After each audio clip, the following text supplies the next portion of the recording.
Bonjour à tous.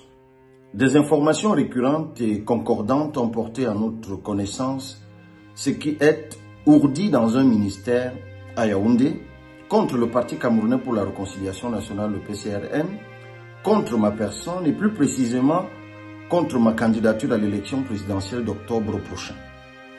Le mot d'ordre là-bas est de mépriser la justice et les décisions de justice.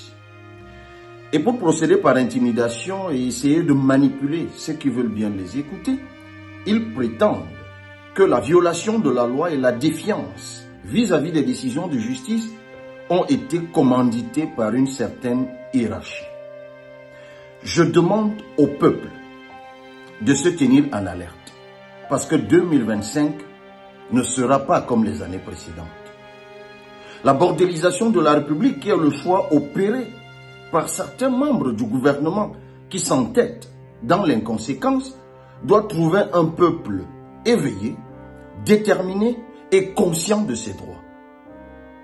Depuis 2018, je suis resté à vos côtés.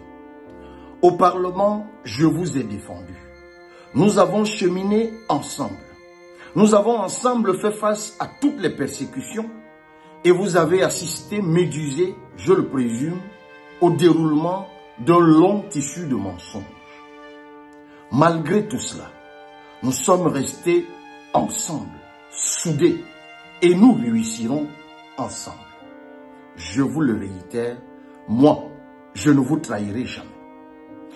Inscrivez-vous, chers compatriotes, sur les listes électorales. Inscrivez-vous massivement. Le moment venu, votez massivement pour l'offre politique de rupture et de progrès. Et surtout, préparez-vous à surveiller massivement votre vote. Croyez-moi, rien ne sera plus jamais comme avant. Et cela, par votre volonté et par la grâce de Dieu. Un serment comme un cri, comme une dernière barricade face à la tempête qui se lève. Il sait que l'orage approche, il le sent dans l'air, dans les manœuvres feutrées, dans les ombres qui s'agitent à l'approche de 2025. Lui, le jeune lion, est-il en train d'être encerclé? Les complots, il les devine sans les voir. Les couteaux, il les sent sans qu'il ne l'ait encore touché. Et cette phrase, je vous le réitère, moi, je ne vous trahirai jamais, sonne comme un avertissement.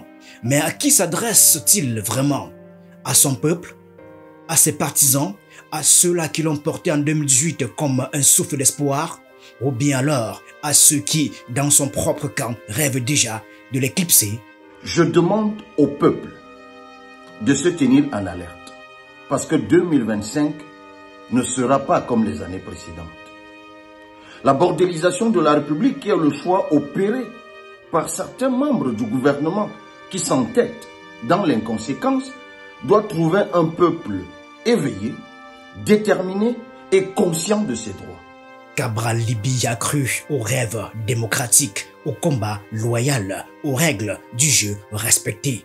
Mais la politique au Cameroun est un marécage où chaque pas peut engloutir le marcheur. Son propre parti, le PCRN, a failli lui échapper, arraché par des mains invisibles, retourné contre lui comme une créature indocile. D'abord, Robert Kona, le fondateur qui l'exclut du parti comme un prince qu'on chasse de son royaume. Ensuite, les tribunaux, l'arène des décisions arbitraires où l'on joue parfois au sort des hommes sur un coup de fil venu d'en haut. Puis, les embuscades administratives, selon Ballet où le ministre de l'administration territoriale Paul Atanganji est le chef d'orchestre. Mais Cabral Libi s'est battu contre Robert Kona, contre l'appareil d'État, contre les sables mouvants qui menaçaient de l'engloutir. Il a gagné, du moins pour l'instant. Il a repris le contrôle du PCRN. Mais à quel prix? L'ennemi d'hier est encore là, tapis, attendant une faille, un faux pas, une occasion. Alors il jure, il promet, il scelle son engagement par cette phrase qui sonne à la fois comme un serment et une supplique. Je vous le réitère, moi, je ne vous trahirai jamais. Comme si quelque part il avait peur qu'on le trahisse avant. À l'horizon, la présidentielle, un autre piège, un autre champ de bataille, car au Cameroun, on ne conquiert pas et tout dit, on le défie. Et lorsqu'on défie le pouvoir, on devient une cible. Maurice Kamto l'a appris en 2018. Cabral Libby, lui, marche encore sur la ligne de crête. Officiellement, il est dans l'opposition, mais il n'a jamais brûlé le pont avec le régime. Un pied dedans, un pied dehors, une stratégie prudente qui pourrait pourtant devenir un piège fatal à force de vouloir ménager tout le monde.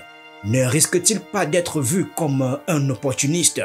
Et si ses ennemis n'étaient pas seulement ceux d'en haut?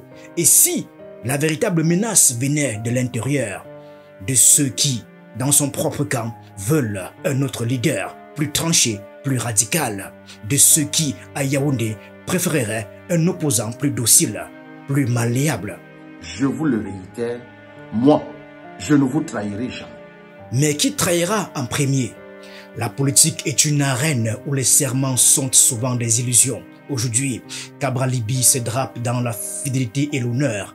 Mais demain, si le pouvoir l'attaque de front, si les siens se déchirent, si les alliances se brisent, tiendra-t-il sa promesse? Il est encore jeune, mais il sait déjà que la loyauté est une monnaie rare en politique. Il a vu d'autres s'y brûler. Il sait que la trahison est souvent la dernière carte des vaincus. Alors il parle, il jure, il s'accroche comme un naufragé en pleine mer, comme un prince assiégé dans son propre château, comme un homme qui sait que la tempête approche et que, cette fois, il devra tenir bon. Depuis 2018, je suis resté à vos côtés. Au Parlement, je vous ai défendu. Nous avons cheminé ensemble. Nous avons ensemble fait face à toutes les persécutions et vous avez assisté, médusé, je le présume, au déroulement d'un long tissu de mensonges. Malgré tout cela, nous sommes restés ensemble, soudés, et nous réussirons ensemble. Je vous le réitère, moi, je ne vous trahirai jamais. Je ne vous trahirai jamais. Un cri dans la nuit, un serment face au destin, une promesse que l'histoire jugera.